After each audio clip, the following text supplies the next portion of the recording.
Pronto, dando continuidade. Os recursos minerais na Oceania. A Austrália ela representa cerca de 90% do território da Oceania. Em seu subsolo, concentram-se os maiores e mais importantes jazidas de recursos minerais deste continente, o que proporciona o título de grande produtora e detentora e exportadora desses recursos. Tal riqueza natural, ela proporciona à Austrália um amplo quadro de exportações, com os produtos minerais representados mais de 57% da sua pauta de exportações. Entre seus principais comerciantes destacam-se os Estados Unidos e a União Europeia. A Austrália ela é o maior produtor de um tipo raríssimo de diamante, como podemos ver na foto ao lado, conhecido como diamante cor-de-rosa. Assim como os outros, esse tipo de diamante ele foi formado há aproximadamente 1 bilhão de anos, entre 1950 entre 150 a 200 metros de profundidade. No entanto, são rasos por possuírem uma coloração levemente rosada, que fica mais evidente quando ele é lapidado. Então, os recursos minerais, né, ele tem uma grande influência econômica, né, importante na Austrália e também na economia desse continente.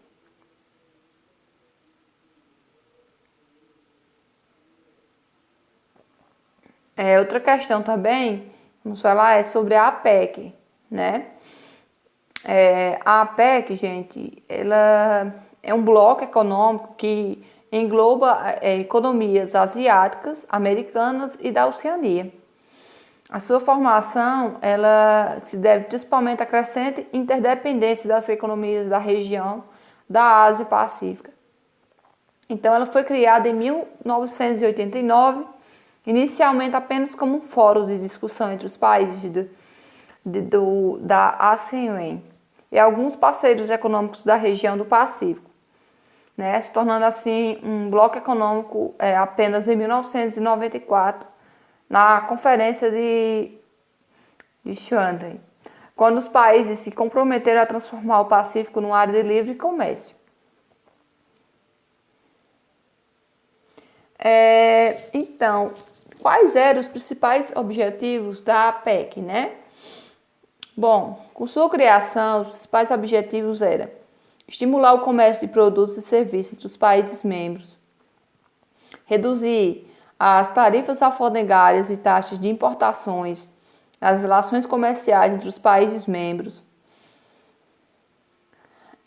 Os blocos comerciais ou blocos econômicos são um tipo de acordo intergovernamental, que são muitas vezes parte de uma organização, onde barreiras ao comércio elas são automaticamente reduzidas ou praticamente eliminadas entre os estados participantes, ou seja, entre os estados membros que fazem parte desse grupo. Então, a maior parte dos blocos comerciais eles estão definidos por uma tendência regional. E também eles podem ser classificados de acordo com o seu nível de integração econômica. Então, a APEC ele é um bloco econômico que ajudou a estimular o comércio, né, em produtos entre esses países membros e reduzir essas tarifas alfandegárias entre eles, tá certo? E as regiões polares, né? Aqui eu trouxe algumas figuras para vocês verem melhor, né? Como é caracterizado essas regiões polares? Né? O planeta Terra ele possui duas regiões polares. Uma delas é a região polar norte e a região polar sul, né? Constitui um continente chamado Antártida, ocupada por turistas temporários e cientistas que ficam instalados em algumas bases científicas. Já a região polar ártica, no extremo norte do planeta, não constitui um continente. Essa região concentra-se rodeada por terras continentais e é ocupada há milhares de anos por povos que se adaptaram para enfrentar as rigorosidades do clima polar.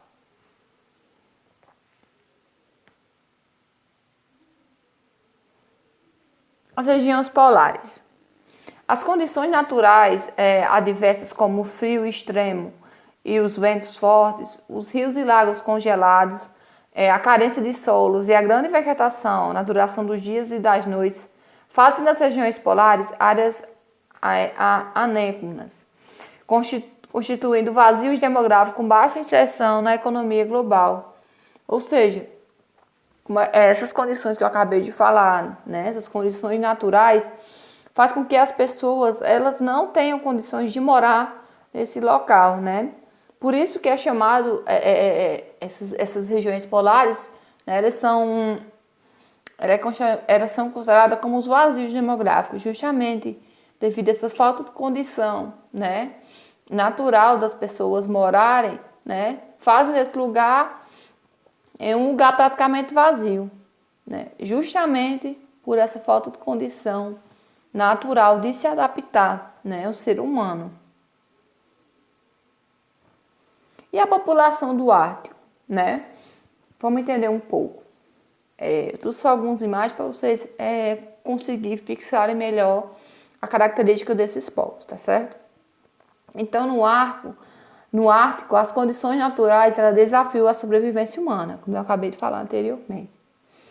E por conta disso, o ser humano ele precisou encontrar meios que possibilitassem sua permanência na região, uma vez que o desenvolvimento natural da agricultura ele é praticamente inviável, justamente por o solo ser todo recoberto por gelo. Então, não existe condições de se produzir a partir desse solo.